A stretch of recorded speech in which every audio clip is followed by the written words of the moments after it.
Appraisal Procedures, page 11. Of the limitations placed by the appraiser.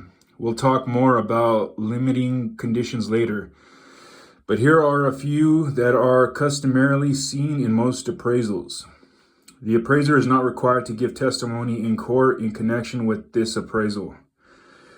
If the appraisers are subpoenaed pursuant to a court order, the client agrees to pay the appraiser the regular per diem rate plus expenses.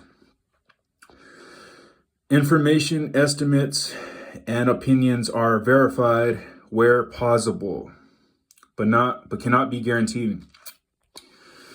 This appraisal is to be used only for the purpose stated herein, while distribution of this appraisal in its entirety is at the discretion of the client.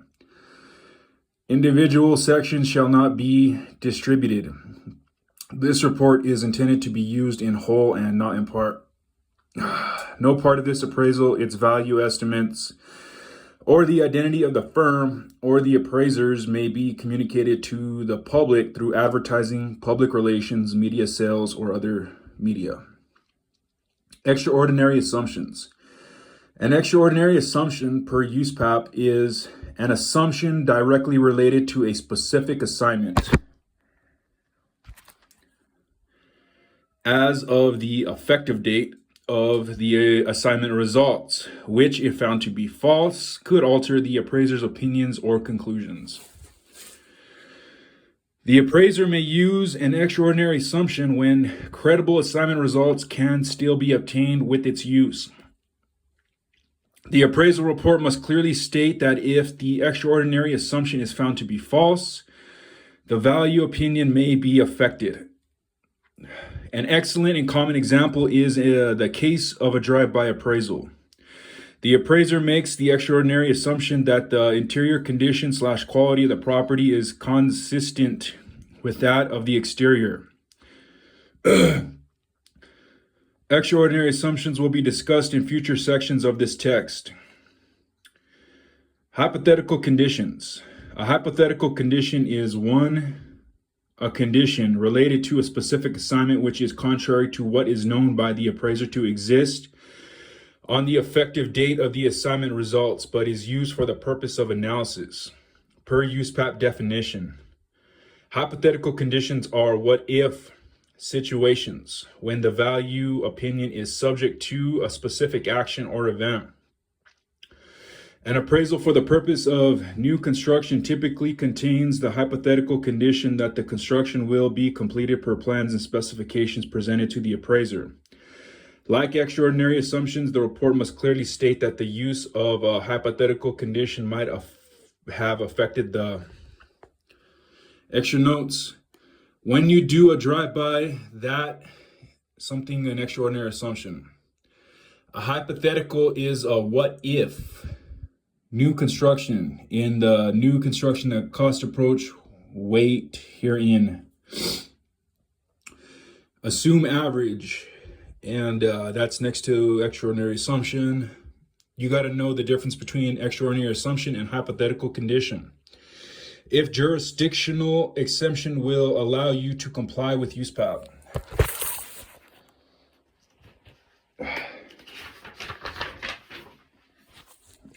Page 12. Assignment results. You will see more practical applications of hypothetical conditions throughout this course. Jurisdictional exemption. Sometimes USPAP can conflict with some form of law or public policy. USPAP defines a jurisdictional exemption as an assignment condition established by applicable law or regulation, which precludes an appraiser from complying with a part of USPAP. In other words, jurisdictional exemption is something that takes away from the purpose of USPAP.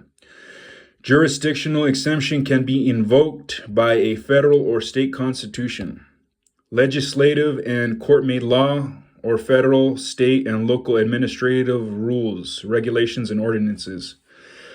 Jurisdictional exemption is not a common element in most everyday appraisal. For example, A probate court has an established rule that all estate appraisals must be performed with an anonymous client, and that the work file indicates the client is anonymous. More about jurisdictional exemption is discussed in this text and the National USPAP Update course. Other laws and regulations. The scope of work rule in USPAP requires the appraiser to properly identify the problem to be solved, including determining there are assignment conditions that include laws, regulations, and other conditions that affect the scope of work in an assignment. The appraiser must be competent and knowledgeable of the laws and regulations to be applied in an assignment, as well as recognizing other conditions of the assignment, and is ethically obligated to observe and apply them properly. The intended use and the intended user drive the assignment conditions. Assignment conditions most often add something to the general development and reporting requirements imposed by USPAP, rather than take away from the requirements of USPAP, as jurisdictional exemption does. Entities such as HUD, FHA, and VA have certain property identification, inspection, analysis, and reporting requirements. Government-sponsored enterprises such as Fannie Mae, Freddie Mac, Ginnie Mae, etc., each has its own regulations. A state regulatory agency such as a state appraiser board is an example of an entity that establishes public policy with laws and regulation concerning the general behavior and performance of an appraiser varying from one jurisdiction to another. It is fairly safe to say that in all appraisals performed for secondary market or federally related transactions, there will be certain regulations the appraiser will need to comply with in one form or another. Here are examples of just a few that are common. 1. FHA requires the appraiser to view the crawl space and attic and observe the operation of mechanical systems of the subject property as applicable. Extra note, you never light a pilot. That shit can blow up. FHA, you have to turn on all the water, okay? Fannie Mae will let you know. Some appraisal, you can talk to the lender. If it's not a federally related transaction, you can talk to the lender. You can talk to the realtors involved in the transaction. You can collect data from the nosy neighbor.